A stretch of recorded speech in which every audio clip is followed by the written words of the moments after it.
परीक्षित को कहते जे पृथ्वी को जय करने को जो मूढ़ राजा माने सबु प्रकार उद्यम करथिले से समस्ते मृत्यु हाथर खेल कंढी। परीक्षित कलिदोष निवृत्तिर उपाय जानिबाकु चाहिबारु श्री सुखदेव कहते जे सत्य जुगरे धर्मर चारि चरण सत्य दया तप और दान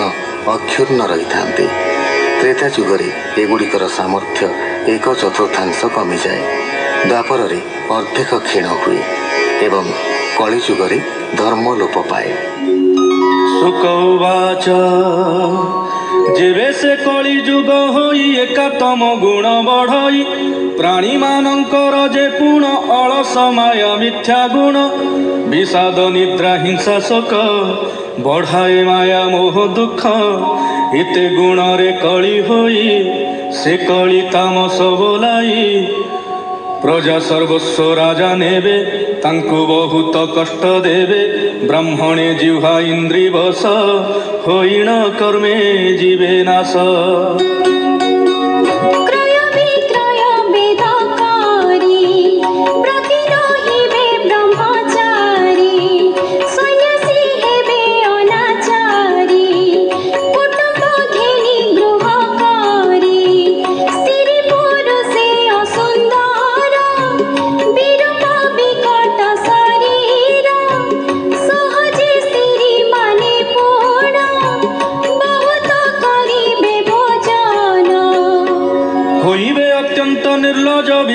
होइबे तनुज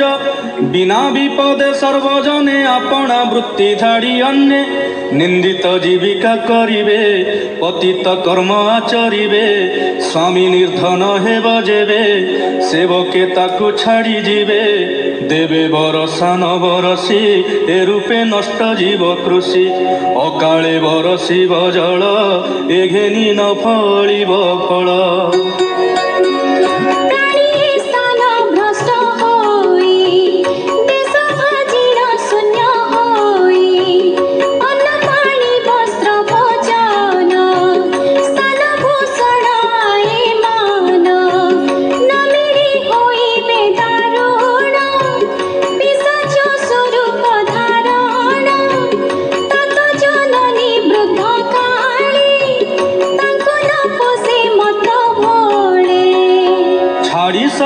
पतिव्रता होइबे मत्त अन्य भर्ता पुरुषे वेश्यांकु भजिबे लंपटे नारींकी छाड़िबे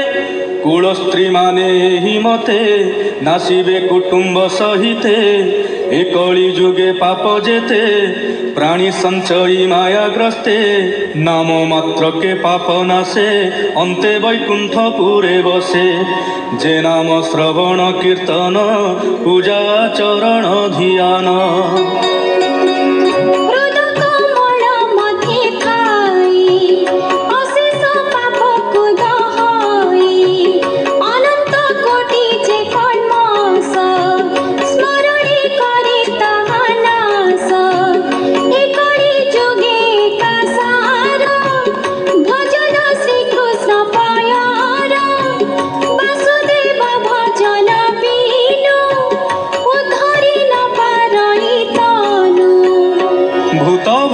वर्तमान विधाने हुआ सावधान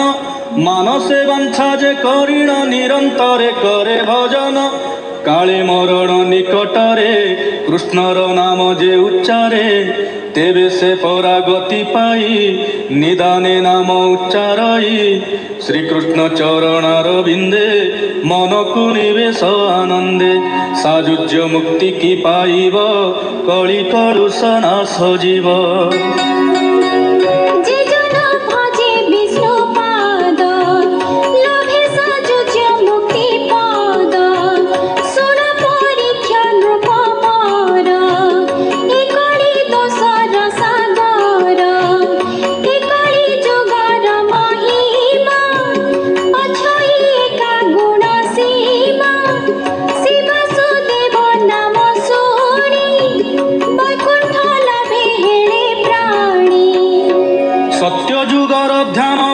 त्रेतारे यज्ञादि सकल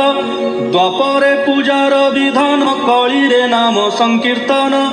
हेमंत महिमा जाहर सुजने भज से पयर मुहि जे पापिष्ठ धम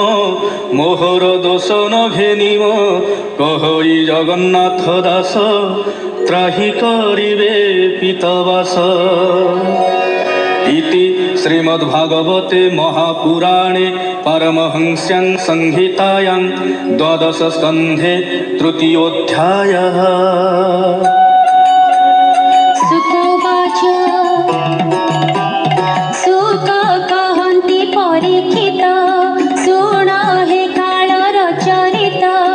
कालर निर्णय जे गति ता सूक्ष्म केहि न जानति सहस्र चारि जुग शेषे ब्रह्मार हुई दिवसे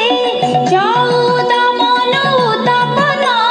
ताहार नाम कल्पजन। एही प्रमाणे रात्र होई जही त्रिलोक नाश जाई एथिरे विश्व स्रष्टा पुण विश्व करन्ति संहारण तीनि भुवन आदि करी नाभि कमले ब्रह्मा भरी विष्णु सहिते थाए सोई प्रलय नैमितिक होई ए भावि सते कबरस ब्रह्मार परमायु शेष प्रथमे देवंक बरसे सते बरस नवरसे तेणु अनावृष्टि हुई तहु सकल नाश जाई अन्न बिहुने भोके लोके भक्षन्ति एक कुआरके। सर्वरचना क्षय जाई कालता सकल हरई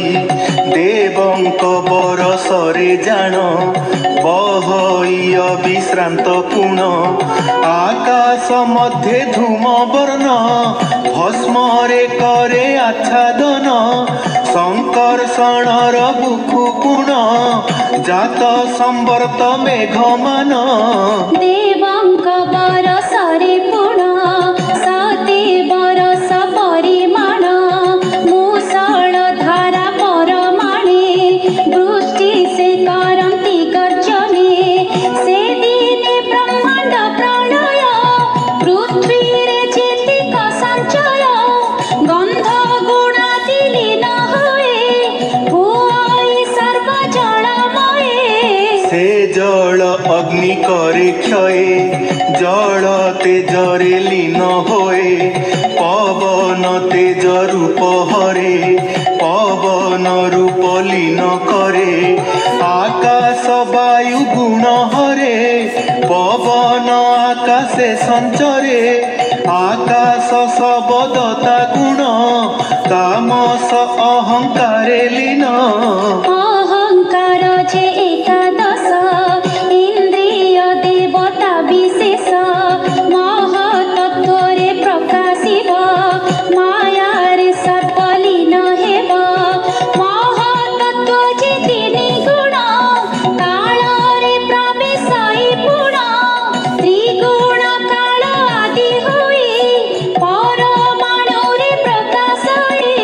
मायारे सर्पलीन जाई महाप्रकृति रूप से ही माया व्यक्त पुरुषेण लीन सत्वादि गुणमान।